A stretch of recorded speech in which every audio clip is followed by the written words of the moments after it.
Hello बच्चों, आज हम लोग नेक्स्ट कॉलिगेटिव प्रॉपर्टी हमारी करेंगे ऑस्मोटिक प्रेशर। पिछले 2-3 वीडियोस में हम लोग relative lowering of vapour pressure, elevation in boiling point and depression in freezing point कर रहे थे। आज हमारी fourth and last colligative property पढ़ेंगे जो कि है हमारा ऑस्मोटिक प्रेशर। अब तुम लोगों को पहले ये पता होना चाहिए कि ऑस्मोसिस क्या होता है। ऑस्मोसिस बेटे हम लोग 7th-8th क्लास से पढ़ते आ रहे हैं लगातार, ऑस्मोसिस क्या है ना।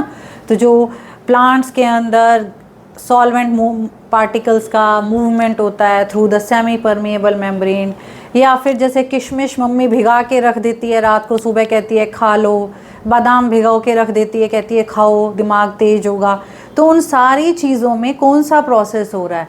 That is osmosis. अब ऑस्मोसिस होता क्या है हम थोड़ा सा केमिस्ट्री की टर्म्स में पढ़ेंगे।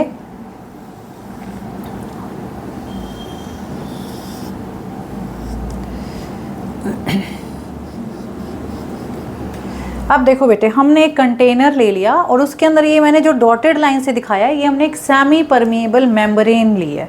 अब सेमी परमिएबल मेम्ब्रेन क्या होती है? सेमी परमिएबल मेम्ब्रेन होती है जो सिर्फ सेलेक्टिव कुछ पार्टिकल्स को अपने अंदर से पास होने देती है, इसीलिए उसको कहते हैं सेमी परमिएबल। बाकी मोस्ट ऑफ द पार्टिकल्स को नहीं जाने देती। और मूवमेंट किस चीज़ का होता है? सॉल्वेंट पार्टिकल्स का मूवमेंट होता है, क्योंकि उनका साइज़ छोटा होता है। इसके अंदर भी जो पोर्स हैं वो उसी साइज़ के होते हैं कि सॉल्वेंट पार्टिकल्स वहाँ से मूव कर पाएँ। अब हमने यहाँ पे क्या ले लिया बेटे? हमने यहाँ पे ले लिया हमारा पानी, ठीक है, यहाँ वाटर ले लिया और इस तरफ हम लोगों ने ले लिया बेटे कंसनट्रेटेड कॉपर सल्फेट का सॉल्यूशन। तो इधर मैंने लिया सिंपल वाटर, यहाँ हमारा H2O है और यहाँ हमारा ये कॉपर सल्फेट का। अब तुम लोगों को मालूम है कि कॉपर सल्फेट का जो सॉल्यूशन है उसका कलर डार्क ब्लू सा होता है। तो ये ब्लू कलर हमारा कॉपर सल्फेट सॉल्यूशन है और यहाँ हमने ले लिया बेटे वाटर। ये बीच में हमने लगा दिए सेमी परमिएबल मेम्ब्रेन। अब सेमी परमिएबल मेम्ब्रेन तुम लोग पूछोगे ये किस चीज़ की बनी होती है? अब सेमी परमिएबल मेम्ब्रेन बेटे 2 टाइप की होती हैं। एक होती है हमारी नेचुरल, तो सेमी परमिएबल मेम्ब्रेन को मैं SPM लिख रही हूँ।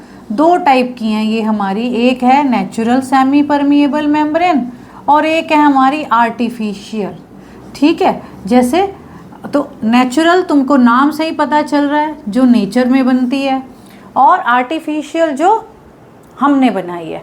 अब नेचुरल के अंदर पिग्स ब्लैडर जो है वो most commonly used natural semi permeable membrane है। दूसरा हमारा प्लांट्स की मेम्ब्रेन्स भी होती हैं, तो pigs bladder and plant membrane. Plants के अंदर मेम्ब्रेन होती है ना, लीफ के अंदर, स्टेम में, तो वो हमारी सेमी परमिएबल मेम्ब्रेन होती हैं। अब आर्टिफिशियल के अंदर एक पार्चमेंट पेपर होता है, पार्चमेंट पेपर, या फिर हमारा बेटे cellophane paper.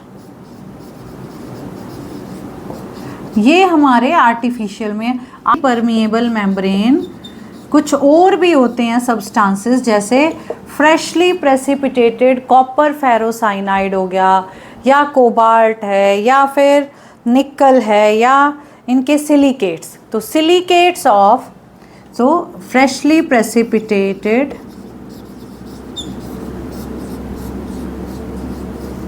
Copper ferrocyanide,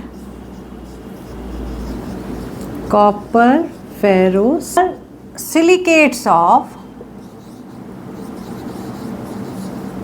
calcium, cobalt and निकल, इनको भी हम लोग बेटे सेमी परमिएबल मेम्ब्रेन की तरह यूज़ करते हैं। अब हम चलते हैं अपने वापस उसी टॉपिक पे, हम थोड़ा सा हट गए थे। ये अब सेमी परमिएबल मेम्ब्रेन हो गया। अब हमने इस तरफ तो ले लिया बेटे पानी और इस तरफ हमने ले लिया कॉपर सल्फेट सॉल्यूशन, जो कि हमारा किस कलर का है? ब्लू कलर का है। अब इधर सॉल्यूशन है और इधर पानी है, तो कोशिश जो ऑस्मोसिस का प्रोसेस है ना, अब यहाँ से पानी हमारा इस तरफ मूव करेगा, ठीक है, इस तरफ मूव करता जाएगा और this process is called osmosis. So osmosis क्या है? It is the process of movement of solvent particles. From solvent to the concentrated solution part, या फिर अगर मैं दोनों तरफ ही सॉल्यूशन ले लेती तो इस तरफ लो कंसंट्रेशन वाला सॉल्यूशन लूँ और इधर हाई कंसंट्रेशन वाला, तो लो कंसंट्रेशन ऑफ सॉल्यूशन से हाई कंसंट्रेशन ऑफ सॉल्यूशन की तरफ जो मूवमेंट ऑफ सॉल्वेंट पार्टिकल्स है through a semi permeable membrane, that is called osmosis. तो अगर मैं सिंपल सॉल्वेंट की बात करती हूँ तो सॉल्वेंट मूव करता है सॉल्यूशन की साइड, और अगर मैं लो कंसंट्रेटेड सॉल्यूशन और हाई कंसंट्रेटेड सॉल्यूशन की बात करती हूँ तो बेटे लो कंसंट्रेटेड सॉल्यूशन से सॉल्वेंट के पार्टिकल्स की मूवमेंट होती है टुवर्ड्स हाई कंसंट्रेटेड सॉल्यूशन, और इसके अंदर कलर हमारा फेड होना स्टार्ट हो जाएगा। इसके अंदर जो हमारा थोड़ा डार्क ब्लूइश कलर था अब वो लाइटर होने लग जाएगा। तो दिस इज कॉल्ड ऑस्मोसिस। तो ऑस्मोसिस तुम लोगों को पता चल गया। So osmosis is the movement of solvent particles, है ना, किसका है, movement of solvent particles from solvent side to the solution side, solvent to the solution through a semi permeable membrane। ठीक है, या तो ये है हमारा, या फिर बेटे हमारा है मूवमेंट ऑफ सॉल्वेंट पार्टिकल्स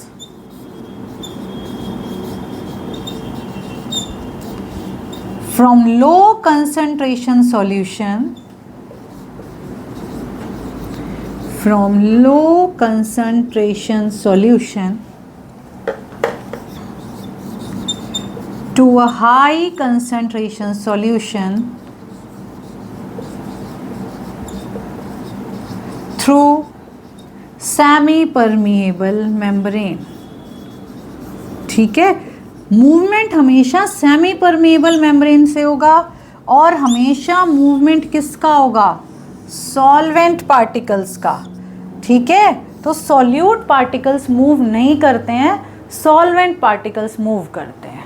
ठीक, अब हमने पढ़ना है बेटे कि ऑस्मोटिक प्रेशर क्या है। अब देखो, नेचुरल मूवमेंट सॉल्वेंट का यहाँ से यहाँ हो रहा है, यानी कि लो कंसंट्रेशन से हाई की तरफ मूव कर रहा है, यही हो रहा है ना। लेकिन अब हम ये चाहते हैं कि भाई यहाँ से सॉल्वेंट यहाँ पे ना जाए, तो हम इस तरफ, जिस तरफ हमारा सॉल्यूशन है, इस तरफ एक्सटर्नली इतना प्रेशर लगा दें कि वो प्रेशर इस साइड से सॉल्वेंट का मूवमेंट इस तरफ रोक दे। उस उतने ही प्रेशर को जो हम एक्सर्ट करेंगे from the high concentrated solution side या फिर फ्रॉम द सॉल्यूशन साइड, कि दूसरी तरफ से सॉल्वेंट पार्टिकल्स इधर आए ही नहीं, उसको हम लोग क्या कहते हैं, osmotic pressure.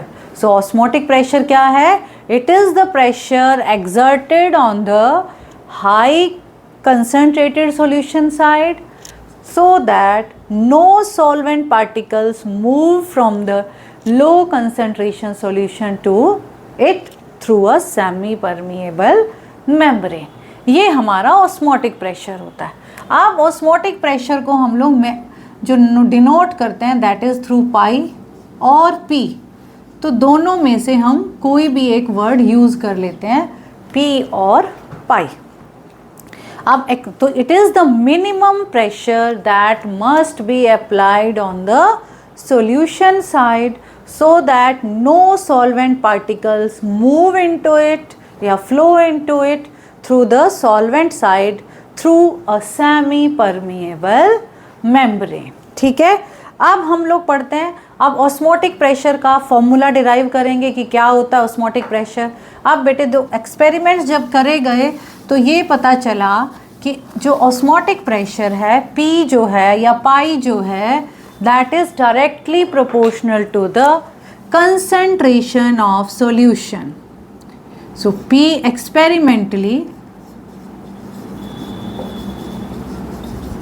experimentally it has been found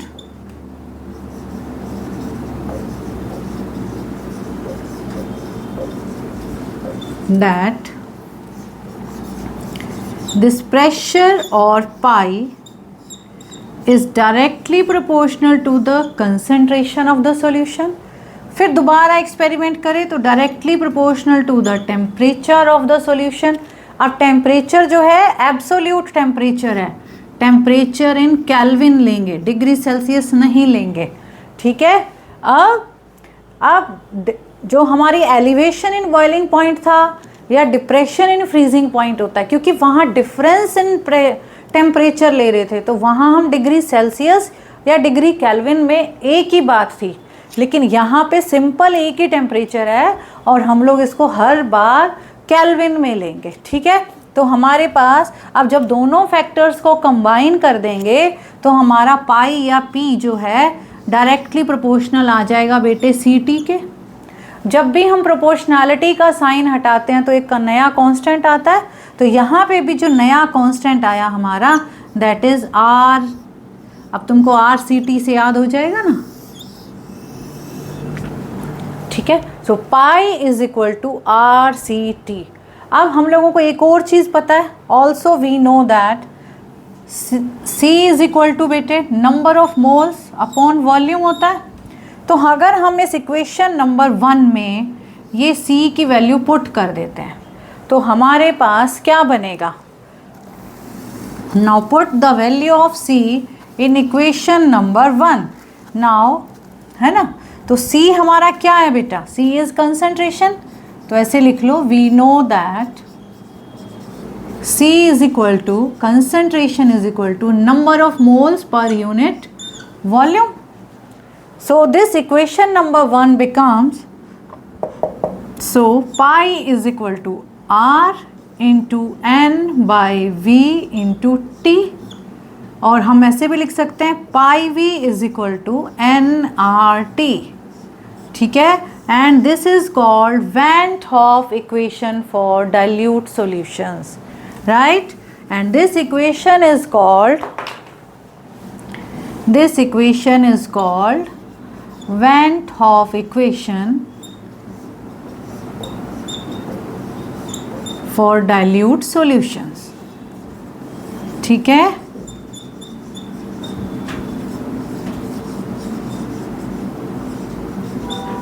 समझ आ गया।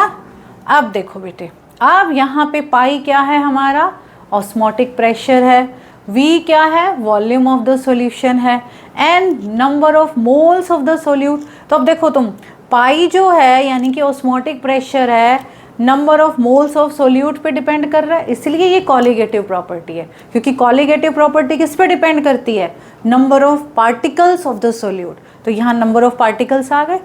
R जो है हमारा यूनिवर्सल कांस्टेंट है, जिसको पहले हम गैस कांस्टेंट कहते थे, यहाँ पे हम इसको कह देंगे यूनिवर्सल सॉल्यूशन कांस्टेंट हो गया, और इसकी वैल्यू हम लोग जो लेते हैं, so where pi is osmotic pressure, ठीक है, V is volume of solution, N is number of moles of solute,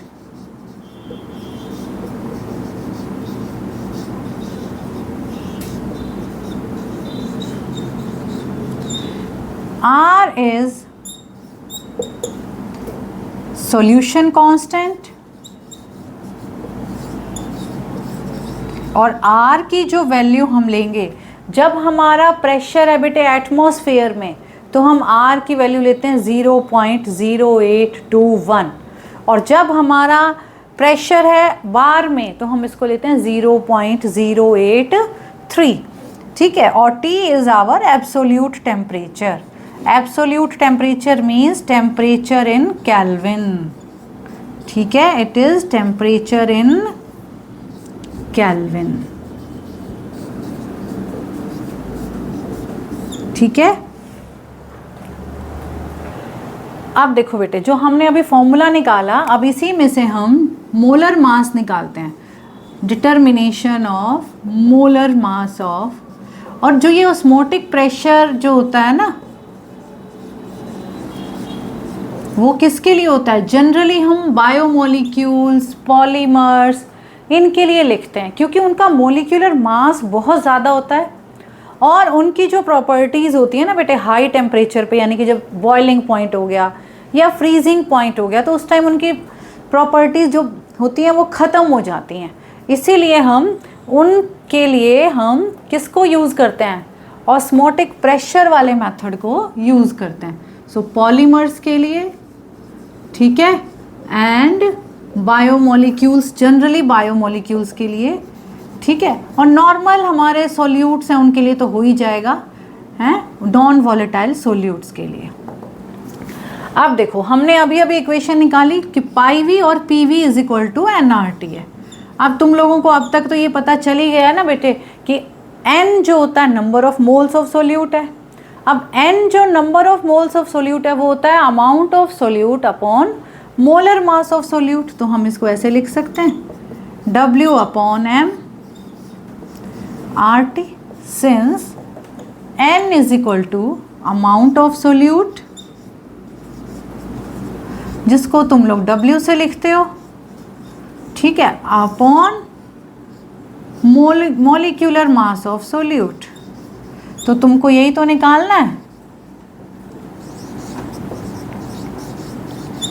ठीक है। तो ये हम लोग यहाँ से निकाल लेते हैं।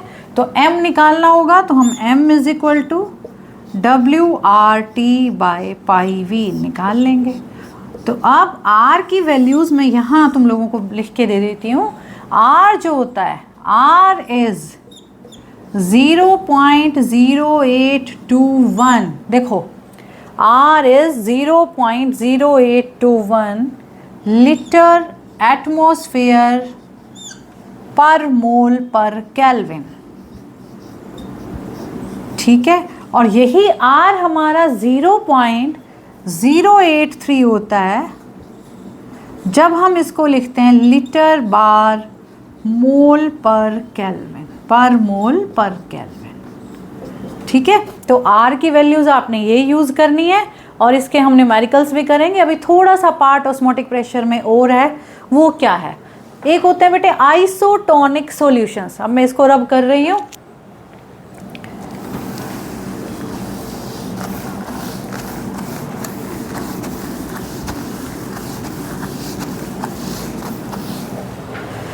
आइसोटोनिक सॉल्यूशंस क्या होते हैं बेटे? आइसो मतलब सेम, टोनिक मतलब टोन, टोन मीन्स, तो ऐसे सॉल्यूशंस जिनका ऑस्मोटिक प्रेशर सेम होगा, है ना, under the similar conditions of temperature, उनको हम कहते हैं आइसोटोनिक सॉल्यूशंस, ठीक है, आइसोटोनिक सॉल्यूशंस, राइट। तो isotonic solutions are the solutions which have same osmotic pressure at the same temperature. They are called isoosmotic or isotonic. So solutions having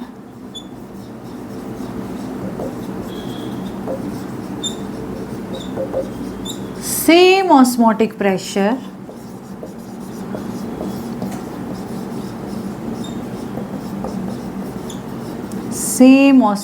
pressure at the same temperature, ठीक है। So they are also called isoosmotic. They are also called isoosmotic, ठीक है, समझ आ गया। अब इसका एक एग्जाम्पल देखो। फॉर एग्जाम्पल RBCs, जो हमारी RBCs है ना, they are isotonic with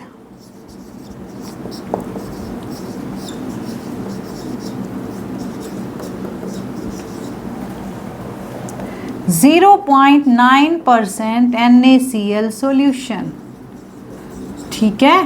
तो अगर 0.9% NaCl सॉल्यूशन होगा तो उसके साथ हमारी RBCs जो हैं वो आइसोटोनिक होंगी। इसलिए जो सलाइन की बॉटल्स होती है ना, उनके ऊपर अगर आप कभी पढ़ोगे तो उनके अंदर भी 0.9 वेट बाय वॉल्यूम लिखा होता है, वेट बाय वॉल्यूम %। क्योंकि दे आर आइसोटोनिक, इसीलिए वो सलाइन हमारे को चढ़ा देते हैं। ठीक है, तो ये हमारे पास RBCs they are isotonic with 0.9% NaCl solution. अब देखो बेटे, एक होता है हाइपरटोनिक सॉल्यूशन।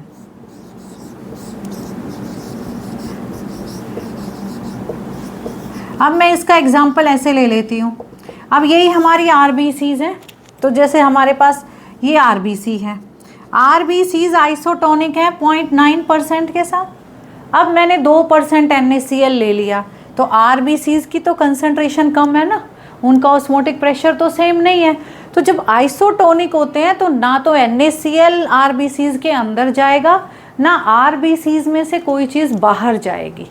ठीक है, लेकिन हाइपरटोनिक में अगर मैंने अब यहाँ पे 1% भी सॉल्यूशन ले लिया तो RBCs में से वाटर जो है सॉल्वेंट ये बाहर चला जाएगा, तो RBCs हमारे क्या हो जाएंगे, श्रिंक हो जाएंगे, क्योंकि अब सॉल्यूशन हमारा कहाँ चला गया, बाहर चला गया। तो हाइपरटोनिक सॉल्यूशन होता है जिसकी कंसंट्रेशन या जिसका ऑस्मोटिक प्रेशर थोड़ा ज़्यादा होता है, that is called hypertonic solution. अब इसी RBC को मैंने 0.5% वाले NaCl में रख दिया, तो उसको हम लोग कहते हैं बेटे हाइपोटोनिक। सो हाइपोटोनिक मीन्स, अब सपोज करो मैंने क्या ले लिया, मैंने 0.5% NaCl ले लिया। ठीक है, तो ये मेरा NaCl है, अब उसके अंदर ये 0.5% NaCl है और यहाँ मैंने RBC रख दी। अब RBC का तो ऑस्मोटिक प्रेशर कितना के बराबर होता है, 0.9% के बराबर। अब NaCl में से पानी इसके अंदर चला जाएगा। ठीक है, और हमारी RBC क्या हो जाएगी बेटे, RBCs विल गेट स्वोलन। समझ आ गया? So swollen RBC in case of when they are kept in hypotonic solution, और shrink wrinkled कब हो जाएंगी, जब हम उसको हाइपरटोनिक सॉल्यूशन में रख देंगे। ठीक है, ऐसे ही जब अचार डलता है आम का, तो कच्चा आम डालते हैं, नमक लगा देते हैं, तो उनमें से पिक्कल बनाते टाइम सारा बाहर निकल जाता है, क्योंकि अब आम के अंदर पानी का अमाउंट ज़्यादा है और बाहर नमक ही नमक है, तो सॉल्वेंट मॉलिक्यूल्स बाहर आते हैं। इसीलिए वो जो कच्चा आम होता है दैट गेट्स श्रिवल्ड, वो श्रिंक हो जाता है। ठीक है, तो ये था हमारा ऑस्मोटिक प्रेशर। अब देखो बेटे, एक ये जो क्वेश्चन है ना कि why osmotic pressure method is preferred for determination of molecular masses of proteins, polymers and other macromolecules. ये बहुत बार आता है और बहुत इम्पॉर्टेंट है ये क्वेश्चन, और इसका आंसर देखो। पहली बात तो ये बेटे, हमारा ऑस्मोटिक प्रेशर क्या यूज़ करता है, मोलैरिटीज़, जो कैलकुलेट करने ईजी है इंस्टेड ऑफ मोलैलिटीज़। दूसरी बात है कि डेल्टा TF और डेल्टा TB की जो वैल्यूज़ होती हैं, जब बहुत ज़्यादा मोलर मास होगा तो उनकी वैल्यूज़ बहुत छोटी हो जाती हैं, जिनका मेजरमेंट इजी नहीं होता। लेकिन ऑस्मोटिक प्रेशर जो है that can be measured easily. और तीसरा रीज़न है कि जो हमारे बायोमोलिक्यूल्स हैं, ना तो बॉइलिंग पॉइंट पे स्टेबल होते हैं बेटे और ना ही फ्रीजिंग पॉइंट पे, so they are not stable at very high और वेरी लो टेम्परेचर। सो ये एक क्वेश्चन मोस्टली आता ही आता है। ठीक है, अब हम लोग इसके करते हैं न्यूमेरिकल।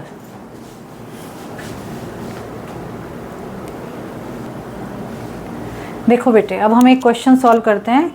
ये CBSE 2019 में आया हुआ है। At 300 kelvin 36 gram of glucose C6H12O6 present per litre in its solution has an osmotic pressure of 4.98 bar. ठीक है, तो हमें π1 दिया हुआ है। गिवन क्या क्या है हमें, गिवन है हमें π1 यानी कि प्रेशर फर्स्ट सॉल्यूशन का 4.98 बार। ठीक है, अब if osmotic pressure of another glucose solution, यानी कि दूसरा सॉल्यूशन है उसका π2 हमें गिवन है 1.52 बार, इज 1.52 बार, at the same temperature then calculate the concentration of another। तो ये C1 तो हमें गिवन है कि इट इज़ 36 ग्राम पर लीटर है। अब 36 ग्राम पर लीटर को पहले हम पर मोल में कन्वर्ट कर देंगे, तो 36/180 पर लीटर हो गया, यानी कि 1 लीटर में, ठीक है। और C2 हमको फाइंड आउट करना है। अब हमारा जो प्रेशर, ऑस्मोटिक प्रेशर का फॉर्मूला होता है वो होता है कि pi is equal to CRT। तो ये हम लोगों ने लिख लिया। अब मैं इसको, अब पाई1 टेम्परेचर सेम है, ठीक है। सो हमारे पास पाई1 इज इक्वल टू C1RT हो गया, पाई2 हमारा इज इक्वल टू C2RT हो गया, ठीक है। अब हम इन दोनों को डिवाइड कर देते हैं, R भी कांस्टेंट, टेम्परेचर भी कांस्टेंट, ये कैंसिल हो गया। पाई1 हमारा है 4.98 डाल दिया हमने, पाई2 है हमारा 1.52, ये डाल दिया। अब कंसंट्रेशन 36 ग्राम पर लीटर है, तो 36/180 पर लीटर, तो वॉल्यूम भी हमारा तो लीटर हो गया, तो 36/180 मीन्स 2/10, 2/10 मीन्स 0.2। तो C1 को मैं लिख रही हूँ बेटे 0.2 और C2 हम यहाँ से कैलकुलेट कर लेंगे, तो C2 हमारा आ जाएगा 0.2 into 1.52 divided by 4.98।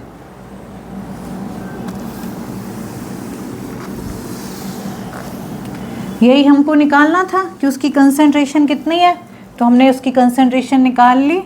C2 is equal to 0.2 into 1.52 upon 4.98 mole per litre, ठीक है। अब जब हम इसको कैलकुलेट करते हैं तो ये आ जाता है हमारा 0.061 मोल पर लीटर। इसको हम मोलर कैपिटल M से भी डिनोट कर सकते हैं। चलो अब नेक्स्ट क्लास में हम लोग करेंगे एबनॉर्मल मॉलिक्यूलर मासेस, तो अब नेक्स्ट क्लास में मिलते हैं।